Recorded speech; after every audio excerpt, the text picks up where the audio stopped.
પટેલો, સરપંચો, તાલુકા સભ્યશ્રીઓ, સાધુ સંતો અને સૌ ગ્રામજનો, મીડિયા મિત્રો તમામનું સ્વાગત કર્યું। હવે ગુજરાત રાજ્યના ચિત્રકૂટ એવોર્ડ આપણા દાહોદ જિલ્લાના મેળા પ્રતાપસિંહ નરસિંહને ગુજરાત રાજ્યનો શ્રેષ્ઠ શિક્ષકનો એવોર્ડ મળ્યો છે। એમનો આપણે પાઘડી અને શાલ દ્વારા ધાનપુર ભીલ પંચની ટીમ દ્વારા એમનું સ્વાગત કરશે।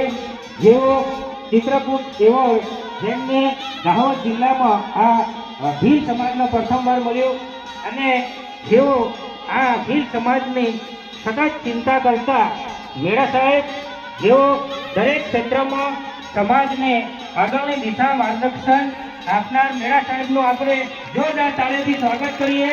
જેઓ શિક્ષણ ક્ષેત્રે તેમજ આ ભીલ સમાજ, આદિવાસી ભીલ સમાજ શિક્ષણ ક્ષેત્રે અને બધી રીતે કઈ રીતે પછાત છે એની સતત ભીલ સમાજની ટીમની અંદર ચિંતા કરતા અને સમાજ સુધારણાનું જેને સતત દિલું ધડકનારા મેળા સાહેબનું આ ભીલ સમાજ વતી એમનું સ્વાગત કરીએ।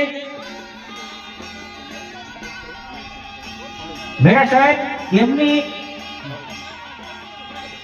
આપણા ભીલ સમાજને ભીલી ભાષામાં કહીને શિક્ષણ અપાય એવા ઇનોવેશન કાર્યક્રમમાં પણ રાજ્ય લેવલે, દેશ લેવલે મેળા સાહેબે શિક્ષણ ક્ષેત્રમાં શ્રેષ્ઠ કામગીરી કરેલી છે અને મોરારી બાપુ સંત નારાયણને ચિત્રકૂટનો એવોર્ડ મળે છે। આપણા ધાનપુર તાલુકાના એક ગૌરવની બાબત ગણાય।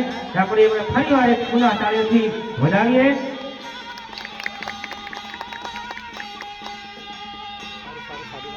ત્યારબાદ ગુજરાત શાસ્ત્ર એવોર્ડ વહોનિયા કેવનભાઈ, એમને ગુજરાત શાસ્ત્ર એવોર્ડ મળ્યો છે। એમના પણ ભીલ સમાજ ટીમની અંદર શ્રેષ્ઠ કામગીરી કરી છે। નેશનલ ખેલાડી તરીકે એમના માર્ગદર્શન હેઠળ અત્યારે ખેલ સાહેબની કામગીરી કરે છે।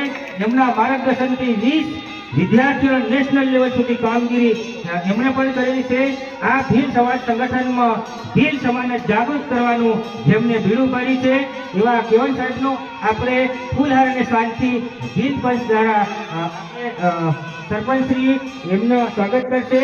એમની સાથે વાખડા મુકેશભાઈ, એ પણ ખેલ સહાયક છે, એ નેશનલ ખેલાડી છે। એમના પણ માર્ગદર્શન હેઠળ ખેલ સહાયક અને નેશનલ લેવલમાં વિદ્યાર્થીઓને માર્ગદર્શન આપી અને ભીલ સમાજની અંદર આ શ્રેષ્ઠ કામગીરીની જાગૃતિ માટેનું બંને મિત્રો શાસ્ત્રોત એવોર્ડ મેળવ્યો છે। એ આપણા ધાનપુર તાલુકાના ત્રણેય મિત્રોનું આપણે પુનઃ તાળીઓથી ગળગળાટથી એમને ત્રણેય મિત્રોને વધાવી લઈએ અને આપણા ભીલ સમાજ કઈ દિશામાં સતત અમારી ટીમ ગયા વર્ષે પણ ભીલ સમાજની જાગૃતિ માટે અભિયાન કાઢ્યું। એમાં આ ત્રણ શિક્ષક મિત્રો અને ભીલ સમાજની ટીમ આ આપણો સમાજ જે ઉગમની ધરતી તો પાટણની ધરતી તરફ પ્રયાણ થઈ રહ્યો છે, તો એને સ્થાયીકરણ કરવા માટે, લોકોમાં જાગૃતિ લાવવા માટે શિક્ષણ અને દરેક ક્ષેત્રમાં આપણા લોકો આગળ આવે એની હરોળમાં સતત ચિંતા કરતા ભીલ સમાજના આ મિત્રો અને ભીલ સમાજની તમામ ટીમ આજે એમનું સ્વાગત કરવા જઈ રહી છે। તો મિત્રો આપણે પુનઃ એમને તાળીથી વધાવી અને મિત્રો આજે ભીલ સમાજ પંચની 28 તારીખની મિટિંગમાં અમે ભીલ સમાજની ટીમ દ્વારા કે આ સમગ્ર ગુજરાતના દરેક સમાજની અંદર ભીલ સમાજની જેમ આપણે મિટિંગ મળી, દરેક સમાજે પોતપોતાના સમાજોની મિટિંગો દિવસ રાત કરી અને પોતાનો સમાજ આગળની દિશામાં કઈ રીતે શિક્ષણ ક્ષેત્રે દરેક મિત્રો વધે, તો અમે પણ આ ધાનપુર તાલુકાના ભીલ સમાજ સંગઠન રીતે સતત ચિંતા કરતા આ તમામ ગામડા 90 ગામડો અમે સતત પ્રચાર કર્યો છે અને આજે જે સમાજની ચિંતા કરતા જે પટેલ સુધારા તાલુકા સભ્યો, જિલ્લા સભ્યો, સાધુ સંતો અત્યારે આ ભીલ સમાજના કાર્યક્રમમાં સૌ આવ્યા, એ અમારા માટે ગૌરવની બાબત છે।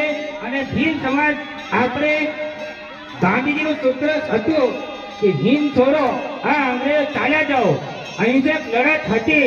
એટલે મિત્રો આપણા ક્ષેત્રમાં પાછળ છે